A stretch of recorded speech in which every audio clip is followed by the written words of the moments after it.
Hello, welcome to Okawa Book Club. We're your hosts. I'm Dylan, I'm John.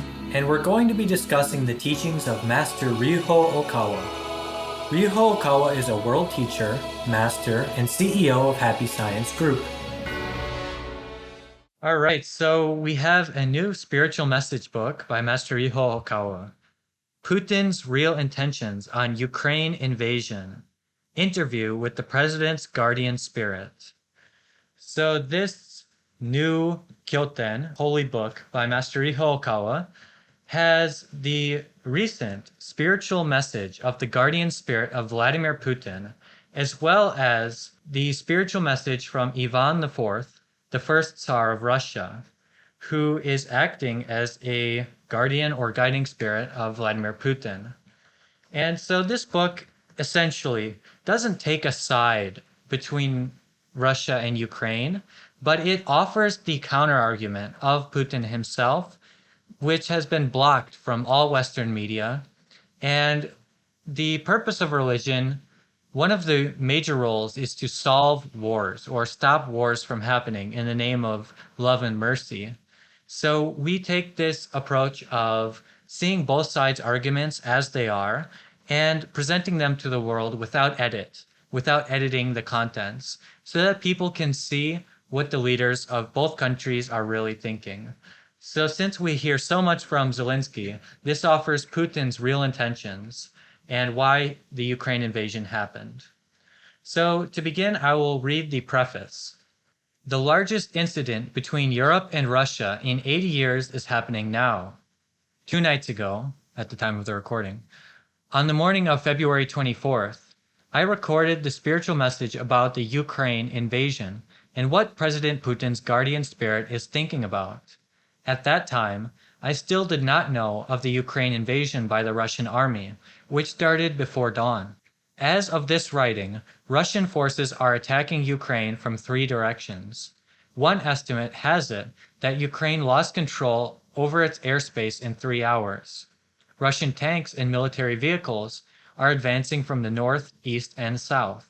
Japanese TV networks and national newspapers are denouncing Russia and calling the move an act of aggression. American and European media outlets are doing largely the same. It will begin with the economic sanctions from US President Biden. Each nation of the G7, including Japan, will probably impose all kinds of sanctions on Russia. War is a terrible thing, but we should see if there is justice in it. Putin's proposals are: 1. NATO must promise no further enlargement of the alliance to the east in a written document. 2. Do not deploy missile launchers to Poland or Romania. 3. Roll back NATO's strength to where it was in 1997.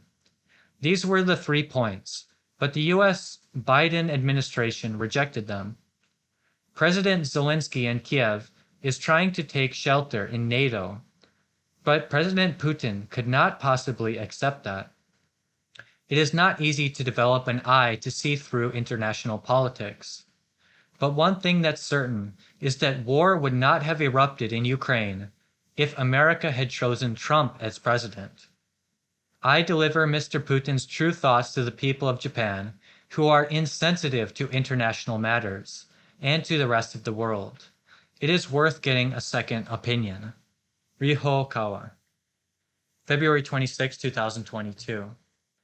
All right, so this is the spiritual message, and there were a lot of words spoken in the preface, but essentially the war is still going on, and I'd like to talk to my partner John to see what stood out to you from this book and what you took away from this book.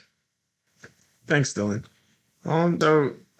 Something on an overall and sort of pervasive underlying sense that I took away from this book was the importance of it in terms of, as you had stated earlier, providing the oppositional outlook to Zelensky, which we are not provided that in the West at all. Russian media at this point in time is censored in the West. So, and we may not, most of us may not think of it that way, that our media is being censored. And we usually tend to think that only happens in places like Russia. So, and then to that, this book reveals the manner in which religion and spiritual means can circumvent the restrictions imposed by oppressive forms of totalitarianism, such as presented through the media and surveillance and so on. Throughout this book, these are Putin's perspectives. These are not the perspectives of Happy Science, but having these alternative perspectives, I think they help us to become an educated populace, because it's often said today that democracy is under threat. And I think in many ways it is, but not always in the ways that we are told that it is, especially within the West. So we cannot have a real democracy, which is empowered by the perspective of the public in a collective way, without the public being educated thoroughly on things such as geopolitical matters. So books such as this allow the public to be educated and help to ensure that we have a genuine democracy. And so those are some themes that I really took from the book as a whole. Yeah, thank you for sharing. And going into what Putin is basically saying, or his guardian spirit is saying on his behalf, is that, first of all, he's very upset with the way that NATO treats Russia. And on page 39, he says if NATO is dealing with, for example, China and North Korea, then I think it's fair. But they're not thinking about that. So the only enemy is Russia. So the enemy is only Russia. The way they think hasn't changed since the Napoleonic Wars. So he's basically very frustrated with NATO and also the EU, which seems to have only one purpose, which is to fight Russia. And he views that it's not strategically fair, it's not fair fight. And he is making a lot of reforms in Russia from the time of the Soviet Union, but he's viewed as this villain who is a Soviet era leader. Basically, the West is threatened by Putin for being such a strong or powerful leader. But what we find through Happy Science teachings is that when there is a leader who is powerful and has a strong willpower, they can receive the words of God, or they can get the right inspiration from heaven. Whereas the very meek or a soft attitude by world leaders doesn't allow them to get inspiration from the higher heavens. And he's trying to show that there are things such as what Plato calls a philosopher king. Even in ultimate power, the leader can still make right decisions. And he thinks it's very unfair how they're being treated. So with that being said, we can see that the reason he's opposing Ukraine is that he doesn't want them to join NATO or the EU or put nuclear missiles on Russia's doorstep and threaten the Russian people, because it's not fair from his eyes. And I think some people will be sympathetic to that argument. But John, I know we've talked in the past in other books about the dangers of totalitarianism, but why do you think that this case is different? That it's not a matter of freedom versus totalitarians, but in Putin's case, there's something different about him than someone like Xi Jinping, for instance. I think there's a few reasons for that. And I think one reason that certainly stands out is that Putin has revivified the Orthodox Christian Church in Russia. And so his manner of leading and ruling, one that is oriented by religion, whereas totalitarianism, not always. I mean, you could certainly make the argument that the Taliban have some type of religious background in what they're doing. But, if we compare with, let's say, China, it's an atheist nation, and the most powerful totalitarian nations in recent times and that have done the most horrifying atrocities and genocides have been atheist nations. And to the point of Russia's relationship with China, because I think that's significant. In the West, there's this comparison made between the two of them, and there's this idea that they are completely allied and enmeshed with one another. And I appreciate that in this book, Putin's guardian spirit explains that that's not really the case. They don't necessarily get along on a lot of levels. And the reality of the situation is that they are allied due to having a common enemy, but only in as much as they need to be allied. So it isn't necessarily that China and Russia are like planning to take over the world together, they really don't stand for the same principles at all. And you could see that just in the fact that one of them is a religious nation and the other is an atheistic nation. Mm-hmm. Yeah, you made a lot of great points. There is a documentary which is making the rounds from a few years ago called Ukraine on Fire by director Oliver Stone. I saw it and it showed me really the other side's perspective a little bit more. This area of the world that we're talking about has been filled with revolutions, chaos, battles between Nazis and communists, and it's really it's in a sad state from a religious perspective. And sometimes, unfortunately, a strong hand is needed to clean up the mess. And we have seen cases when the rise of police and the rise of military control temporarily take over a place, it is cleaned up. And in this spiritual message, Putin is mentioning about that. And he's also mentioning about the West being on a declining course with these kind of problems that they're dealing with. For example, drugs or other problems that the West is facing. They're losing the self-help spirit. So Putin's perspective is that a strong man type of a leader needs to step in from time to time to clear up the mess and reset things back to a kind of clean slate for civilization to grow. And so what he said in this book is that he was looking not to the West, but he's looking to make friends with other countries such as India and Japan to bring back the power of the East, or to create a new history that's not based on Western colonization, but is based on the power of the people and the power of spirituality. So this kind of game is taking place, and we are seeing the battle between the West and the East, but Putin is trying to find friends, and he's trying to say, things are not fair as they are, so please help us remake the world order. So this argument it's very interesting.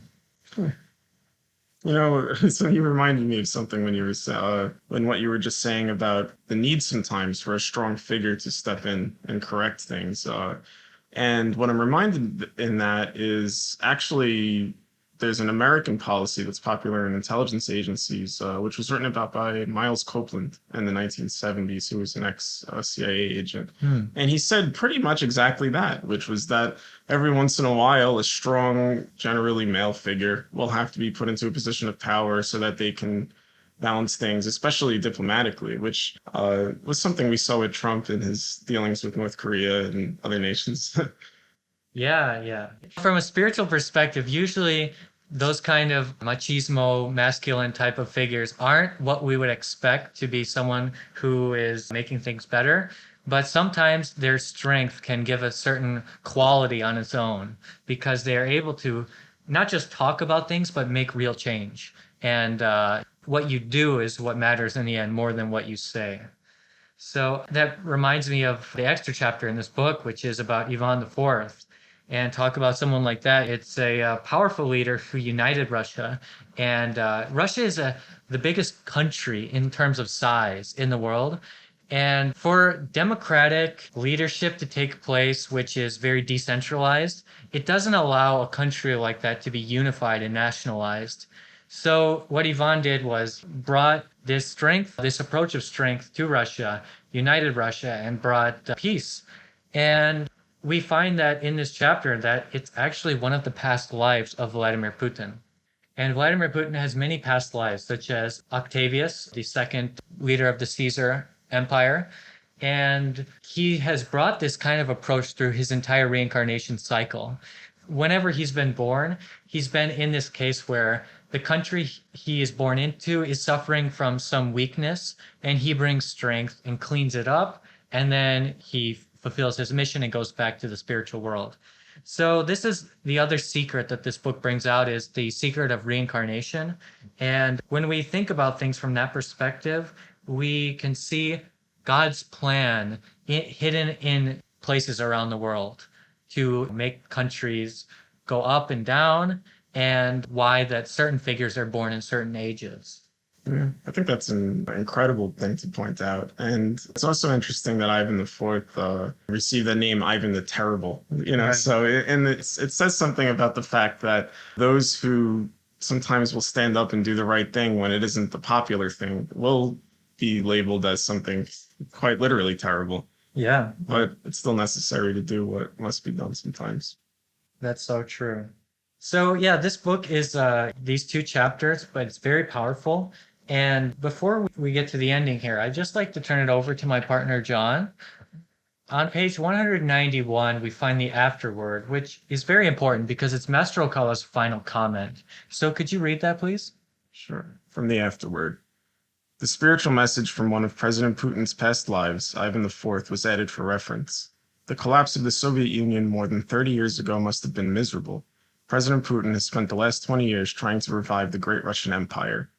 My opinion is different from the mass media in the world or in Japan. I don't think Ukraine should join the EU. It was thanks to Ukraine that Russia, the Soviet Union at the time, eventually won the Napoleonic Wars and the war against Hitler, even after Moscow was burned to the ground.